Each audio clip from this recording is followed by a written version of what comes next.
And now I'd like to call on another colleague. Paolo is a Burrillville homeowner, and I think that's also significant to remind us that housing issues are statewide, not an urban issue, not a suburban issue or rural issue alone. They're a statewide issue and problem. And Paul is also a member of one of our premier community development corporations, NeighborWorks Blackstone River Valley. And so please come up and talk a little bit more about the need for investment.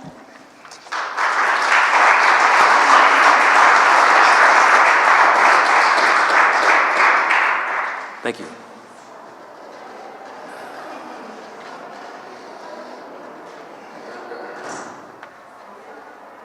Sorry guys, just trying to finish this email that I have. I'm sending to Mumbai, India. My name is Paolo. I am a musical performer, recording artist. I'm sorry, I'm so rude. Millennials and their cell phones, right? Yeah. 5 minutes, right? Yes. 5 minutes, right? Okay. You see, it's emails like these that, pay for my home in Burrillville, Rhode Island, the one that I built, that pay for my car, that pay for, dinners to, my wife's favorite restaurant, Texas Roadhouse, right? But it wasn't always like that.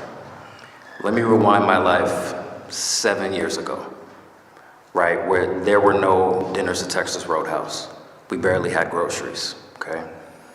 Let me tell you what we had for groceries. 1 box of pasta, cheese, tomato sauce, but not like Prego or Ragu, like the tomato sauce in the Great Value can from Walmart, eggs, and that was it. $10 a week. And we made that last the entire week. Meatless American chop suey. We were forced to be vegetarians, right? Transporting those groceries, we had to walk up what was probably the steepest hill, or felt like the steepest hill in Providence. Sometimes with sweat just beating down our faces, or slipping and sliding in the snow. To get to work, there was no car. A 20-minute drive to work was 2 hours because of public transportation. And then our home, or what was our home then. A 1950s, or what was built in the 1950s, style home, where the landlord, his response to a rat problem was, just put down glue traps. What? I looked at my wife one morning, and I said, this has got to change. We have to change this. At the time, we were trying to build a business around enrichment programs for youth. And so we called one of our friends who worked at NeighborWorks Blackstone River Valley and continues to work at NeighborWorks Blackstone River Valley. I said, hey, do you have any business for us? And she said, not exactly. Let me show you what I have. And that changed our lives forever. We became community builders and residents.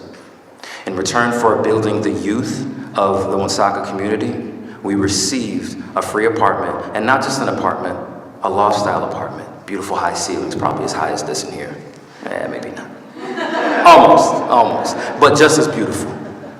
We helped build the youth up in that community, and we helped change their perspective from, I don't know if I'm going to graduate high school, to, I can't wait to be in the career of my choice. We have one youth who's applying to MIT next year.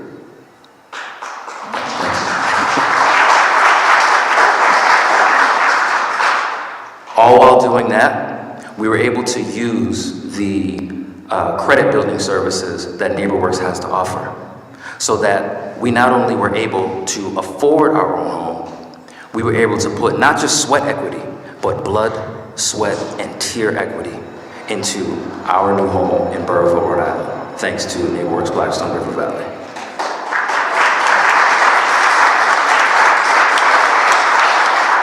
All while doing this, we were able to build our businesses. My wife, who's an author, she's been on numerous national tours. And me, as I said, I'm a musician. I get to go to places like Portugal, like France, like Egypt, like Dubai, and Mumbai, India. Community development corporations are so important.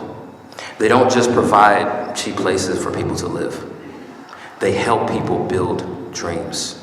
They've certainly helped me, my wife, and my future family to build our dreams. I wish I had more than 5 minutes to explain that, but I gotta get back to my email to Mumbai. Thank you, guys.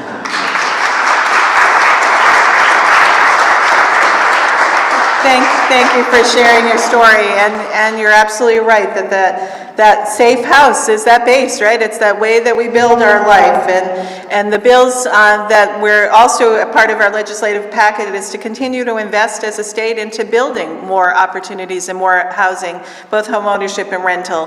Rhode Island, even with our housing bond, still woefully is behind our colleagues in New England in terms of our per capita investment in housing. The bond is a good step, but it's not nearly enough either.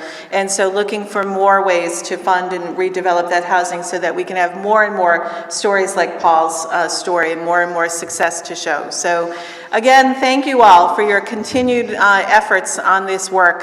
We are not done, obviously. We still have more to do. We still have more folks to convince that that path to economic opportunity does begin at your front door. But I know that we will continue to advocate until that happens. Thanks again for coming, and thank you for everyone for pulling the event together. Thanks again.